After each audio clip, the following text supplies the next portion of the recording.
اب actual paper currency بھی ختم ہوتا جا رہا ہے، اور خاص طور پر چائنا جس نے اس میں بڑی پروگریس کی اس کے اندر کہ وہ ڈیجیٹل کرنسیز پر آ گئے، لوگ ایکچوئل کیش لے کر تقریباً کہیں نہیں جاتے، جو اگر کوئی پیسے بھی مانگ رہا ہوتا ہے تو وہ اپنا QR کوڈ رکھ لیتا ہے کہ جی تم اس کی تصویر لے کر اور مجھے پیسے بھیج دو۔ تو اس طرح سے تجارت کو فروغ دیا جا رہا ہے، آسان کیا جا رہا ہے، ایکسچینج آف ویلیو کو آسان کیا جا رہا ہے۔ ضروری نہیں ہے کہ آپ جیب میں پیسے لے کر چلیں، آپ ڈیجیٹل کرنسی کے اعتبار سے اس کو استعمال کریں۔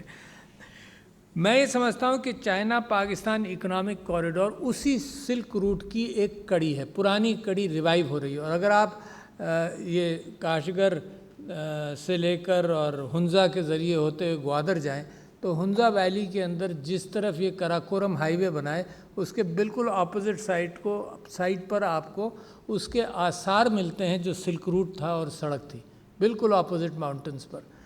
تو میں سمجھتا ہوں کہ ایک پرانے تعلقات کو اس نے جنم دیا۔ اب جب چائنا پاکستان اکنامک کوریڈور کی داغ بیل ڈالی گئی تو وہ اس انداز سے ڈالی گئی کہ صرف یہی نہیں کہ ایک راستہ بن جائے کمیونیکیشن کا، اور چائنا کے پروونس کا جو بالکل چائنا کے ویسٹ پر ہے مگر سمندر سے دور ہے، اس کو بھی، اس کی پروڈیوس کو، اس کی امپورٹ اور ایکسپورٹس کو بھی راستہ سمندر کے ذریعے ملے، اور دوست ملک کے ذریعے ملے تو کتنا ہی اچھا ہے، سمندر کے ذریعے راستہ ملے۔ اس کے علاوہ یہ کوآپریشن انرجی سیکٹر میں ہوا، مطلب اکنامک کوریڈور بنا، یہ فزیکل کوریڈور بنا راستے کے طور پر ٹرانسپورٹ کے لیے، گڈز کے لیے، اور اکنامک کوریڈور بنا کہ پاکستان کی جو اس وقت پرائرٹی تھی انرجی شارٹیج تھا، تو انرجی شارٹیج کے حوالے سے انرجی کے اندر چائنیز انویسٹمنٹ آیا۔ اچھا ہوتا یہ ہے، آپ نے کوریڈور، اکنامک کوریڈور کیوں کہا جا رہا ہے کہ میں نے آپ سے یہ کہا کہ کوئی بھی راستہ کہیں سے نکل جائے، نئی سڑک نکل جائے، کچھ دنوں میں آپ دیکھتے ہیں کہ اس کے گرد ہوٹل بن جاتے ہیں، اس کے گرد رہائشیں بن جاتی ہیں، اس کے ارد گرد کوئی نہ کوئی فیکٹری لگ جاتی ہے، وہاں کی زمین کی قیمت بہتر ہو جاتی ہے کہ بھئی یہ چیز تو بالکل راستے کے اندر موجود ہے، تو رہائش اور کمرشل وینچرز کے اعتبار سے بھی۔ اور ایک اور کام ہوا کہ چائنا نے جب اپنی اکنامک ری تھنکنگ کی تو اس نے اسپیشل اکنامک زونز 4 بنائے، بعد میں وہ 5 ہو گئے۔ 2-3 چیزوں پر خاص توجہ دی جس کے متعلق میں سمجھتا ہوں پاکستان بھی دے رہا ہے اور سیکھ رہا ہے۔ ایک تو اسپیشل اکنامک زونز، اور وہی چیز آپ یہ دیکھیے کہ دبئی اور ہر جگہ جہاں جہاں ریپیٹ ہوئی وہاں پر ترقی بن گئی کہ جی جو فورن انویسٹر ہے اس کو بھی اور جو لوکل انویسٹر ہے اس کو بھی ان زونز کے اندر ایز آف ڈوئنگ بزنس مل جائے اور ٹیکسیشن ریلیف مل جائے۔ محترم ایمبیسڈر صاحب نے شنزن کی بات کی۔ شنزن وہ شہر ہے، جیسے گوادر کے اندر بھی ہم ایکسپیکٹ کرتے ہیں، شنزن وہ شہر ہے جس کو آلموسٹ فرام اے ولیج 20 سال کے اندر ایک بڑا خوبصورت انڈسٹریل سٹی بن گیا، جس کو میں نے شاید آج 6-7-8 سال پہلے یا 10 سال پہلے اس کو بھی میں نے وزٹ کیا۔ تو یہ انداز جو ہے فاسٹ چینج کا، یہ اسی انداز سے ممکن ہے جب 3-4 چیزوں کا ہم اہتمام کریں۔ پہلا اہتمام اس بات کا کہ انسینٹیوز دی جائے، صرف لوکلز کو نہیں، انٹرنیشنلی انسینٹیوز دیا جائے کہ تم آؤ اور انویسٹ کرو۔ ایک اور چیز میں بھول نہ جاؤں کہ چائنا نے ایک بہت بڑا کام یہ کیا کہ اسمال اینڈ میڈیم انٹرپرائزز کو انکریج کیا، جو 70% معیشت کی بیک بون بنتی ہے۔ صرف بڑی انڈسٹریز نہیں، صرف بڑے انڈسٹریلسٹ نہیں، بلکہ اسمال اینڈ میڈیم انٹرپرائزز، چھوٹے چھوٹے انویسٹرز، چھوٹی چھوٹی دکانیں، چھوٹے چھوٹے کام، چھوٹے چھوٹے پروڈکشنز، گھر کے اندر بیٹھے بیٹھے کاٹیج انڈسٹری بن گئی۔ ان کی silicone production of chips etcetera, hard drives, chips نہیں، ہارڈ ڈرائیوز، چپس کے لیے تو بہت بڑی انڈسٹری چاہیے۔ ہارڈ ڈرائیو اور انسٹرومنٹس جو کمپیوٹرز کے اندر استعمال ہوں وہ کاٹیج انڈسٹری کے طور پر بننے لگے۔ پاکستان بھی اسی طرح سے ایس ایم ایز کو انکریج کرنا چاہتا ہے اور ایس ایم ایز کو فیسیلیٹیٹ کرنا چاہتا ہے فائنانس کے اعتبار سے۔ دوسرا جو اسپیشل اکنامک زونز کے بعد جو میں آپ سے بات کرنا چاہتا ہوں کہ ایک انسینٹیوز دیں۔ اچھا انسینٹیوز کیسے؟ انسینٹیوز اس معنی کر کے کہ جو انویسٹر ہے وہ دنیا میں کمپیٹ کر سکے۔ اس کو کیا چاہیے؟ آپ آسان کرتے ہیں، لونز دیتے ہیں، کیوں دیتے ہیں؟ ایک آدمی گریجویٹ کرتا ہے مغرب اور مشرق میں، اب ہر جگہ اس کی امید پر اس کو قرضہ دیا جاتا ہے، ایک ڈینٹسٹ ہے، ایک ڈاکٹر ہے، ایک پروفیشنل ہے، اس کی امید پر دیا جاتا ہے کہ تم 5 سال بنا کر یہ محنت کرو گے اور یہ پیسہ بناؤ گے تو تم 0 سے شروع کرو گے اور 10 پر پہنچو گے 5 سال میں. تو آج تم 10 لے لو تاکہ تم 10 سے شروع ہو. ہم تمہارے پر بھروسہ کرتے ہیں کہ تم پروڈیوس کرو گے مارکیٹ میں. تو اس بھروسے کی بنیاد پر اس کو ایڈوانس میں بھروسے کے ساتھ اس کو پیسہ دیا جاتا ہے. یہی اسمال اینڈ میڈیم انٹرپرائزز کی کہانی ہے. تو انسینٹیوز، اس کو ضرورت کس چیز کی ہے؟ زمین کی ضرورت ہے تو زمین سستی فراہم کر دی جائے. سارے انفراسٹرکچر کی ضرورت ہے ایسی چیز میں، سارے انفراسٹرکچر کو دے دیا جائے. مگر جو وعدہ کیا جائے وہ یہ بھی چاہتا ہے کہ وعدہ جو ہے اس کی وعدہ خلافی نہ ہو، پالیسیز نہ بدلیں. یہ بڑی اہم چیز ہے کہ حکومت بدل سکتی ہے، جمہوریت ہے، مگر پالیسیز نہ بدلیں. جب پالیسیز بدلیں تو انویسٹر ڈسکریج ہو جاتا ہے.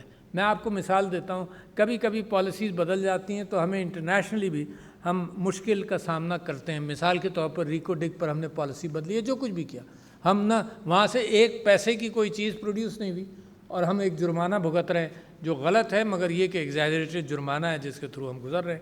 تو میں آپ سے کہہ رہا ہوں کہ پالیسیز نہیں بدلنی چاہیے، یہ انسینٹیوز کے اندر آئے گا. دوسری بات ایمبیسڈر صاحب نے کہی اور وہ یہ کہ security of people who work there, اور بڑی اہم چیز ہے. اس کے اوپر میں سمجھتا ہوں کہ پاکستان اس کے اوپر بھی محنت کرتا ہے. اور جیسے جیسے پاکستان کا سیکیورٹی انوائرمنٹ بہتر ہوا، دہشت گردی کو ہم نے اپنے بارڈرز پر روک لیا. Credit to the people of Pakistan and credit to our forces کہ ہم نے اتنا بڑا کام کیا جو ہمارے مغرب کے اندر قومیں تباہ ہو گئیں اس چکر کے اندر، مگر پاکستان نے کیا. تو وہ سیکیورٹی اور لانگ ٹرم پالیسیز. میں پھر دوسری بات اس کے ساتھ کرنا چاہتا ہوں کہ چائنیز فوکس اپنی قوم کے ساتھ جو رہا وہی پاکستان بھی سیکھنا چاہتا ہے. کیا فوکس رہا؟ Alleviation of poverty, looking after people's health. یہ فوسائے ہیں چائنا کے. اچھا، ایلیویشن آف پاورٹی کے اندر اور لوگوں کی صحت کو دیکھنے کے لیے آپ نے سنا بھی ہوگا، اور کیونکہ میرا میڈیسن سے تعلق ہے تو میں آپ کو بتانا چاہتا ہوں کہ انہوں نے بیئر فٹ ڈاکٹرز بھی پروڈیوس کیے. انہوں نے کہا یہ 4-5 سال کا ڈاکٹر جو ہے یہ تو بڑا ٹائم لیتا ہے، وی نیڈ پیپل ارجنٹلی. تو انہوں نے 6 مہینے کے 1 سال کے کورسز کر کے، بڑی پاپولیشن ہے تو لوگوں کو زمین پر اتارا کہ قوم کی صحت کا خیال کرو. تو یہ وہ فوکس ہے کہ پیپل سینٹرک ہو. مثال کے طور پر آپ ہی کی حکومتوں نے کووڈ میں جو کامیابی حاصل کی تو وہ پاکستان کا پیٹرن اور چائنا کا پیٹرن. اور میں چائنا کووڈ کے دوران گیا تھا اور مجھے آج تک یاد ہے، تجارت کے حوالے سے ایک اینیکڈوٹ میں آپ کے سامنے ذکر کروں کہ پریزیڈنٹ شی سے جب ہماری بہت لمبی ملاقات ہوئی، دن میں 3 میٹنگز ہوئیں اور تیسری میٹنگ دعوت پر تھی، کھانے پر تھی. اس کے اندر میں جب ٹریڈ کی بات کر رہا تھا تو میں نے ان سے یہ ذکر کیا کہ ایک بڑا مشہور چائنیز جنرل جو شاید آپ نہ جانتے ہوں، اس کا نام تھا زینگ ہی، اور وہ مسلمان تھا. اس کی تجارت کا آپ کو والیوم بتانا چاہتا ہوں کہ جس زمانے میں کولمبس اور یہ جو ایکسپلوررز نکلتے تھے تو یہ 2-3 کشتیوں کے اندر نکلتے تھے اور اس میں حکومتیں انویسٹ کرتی تھیں، پورچگال کی اور انگلینڈ کی اور اسپین کی، اور کہتے تھے تم دوسری قوموں میں جاؤ، اپنا جھنڈا بھی گاڑو اور تجارت کرو. بہت بڑا ایک سارے امریکاز کو ڈسکور کرنا، تجارت کرنا. پھر ہمارے ہاں بھی آ گئے ایسٹ انڈیا کمپنی کے لبادے کے اندر آ کر ہمارے ہاں بڑا ایکسپلوئٹیشن بھی ہوا. تو یہ اسپانسر کی 3-4 ships. Zheng He had 300 ships، اتنا بڑا اس کا 300 ships. اور یہ 3 ماسٹ کی شپ ہوتی نہیں، 3-4 لے کر نکلتے تھے، اور زینگ ہی کے پاس 300 ships پلس 4 ماسٹ والی شپس جس کے اندر 1000 یا 800 پیسنجرز ہو سکتے تھے. مگر جو خوبصورت بات میں آپ سے کہنا چاہتا ہوں، جو میں پریزیڈنٹ زینگ ہی سے، پریزیڈنٹ شی پنگ سے، اپنے دوست سے یہ کہہ رہا تھا، اس وقت جب میں گفتگو شروع کی تو میں نام بھول گیا تھا ایڈمرل کا. بس یہ یاد تھا کہ ایک بڑا مشہور چائنیز ایڈمرل تھا جو مسلمان تھا. تو he mention that, but then he made an interesting statement and I agree with that. اور میں نے بھی ان سے کہا کہ اس نے 3 ٹرپ کیے یا 7 ٹرپ کیے، something like that, up to the Horn of Africa, اور کسی ٹرپ کے اندر کہیں جھنڈا نہیں گاڑا، کہیں جھگڑا نہیں ہوا. صرف سیلان کے جو اسٹریٹ تھا سری لنکا والا، وہاں پر کبھی روکا گیا تو وہاں کوئی اسکرمش ہوئی، ادروائز صرف ٹریڈ کی. تو پریزیڈنٹ شی پنگ یہ کہہ رہے تھے کہ چائنا کا کبھی ایگریسو ڈیزائن نہیں ہوتا تھا باہر کے لیے، بلکہ جو گریٹ وال آف چائنا بنی وہ بھی اپنی ڈیفینسز سے to defend themselves from the hordes of attacks from Central Asia. خیر this was just an anecdotal input about the possibility and the fact that the experience of Chinese trade in such huge volumes precedes what we saw in the West, and it was without any skirmish everywhere. تو لہٰذا China کا جو experience poverty elevation میں، تو پہلا stage جو تھا وہ یہ تھا انرجی سیکٹر کے اندر، اور اس کے بعد پھر پاورٹی ایلیویشن کے حوالے سے we can learn a lot from them کہ کس طرح سے کیا. تو میں آپ کو مثال دے رہا تھا کہ کووڈ کے دوران China is a very successful country economically, تو ان کی جیبیں بھی گہری تھیں، انہوں نے ٹوٹل لاک ڈاؤن سے کووڈ کو ایڈریس کیا اور بڑی اچھی طرح سے کیا دنیا کے اندر، ریمارکیبل، کریڈٹ ٹو دیم. اور پاکستان نے اپنے انداز سے ہینڈل کیا کہ پاکستان نے سوچا کہ ہماری جیب بھی اتنی گہری نہیں ہے، لہٰذا ہم ٹوٹل لاک ڈاؤن افورڈ نہیں کر سکتے، اینڈ پاکستان نے انوویٹو کام کیا. دنیا میں پہلا ملک تھا جس نے اس انداز سے کووڈ کو ایڈریس کیا.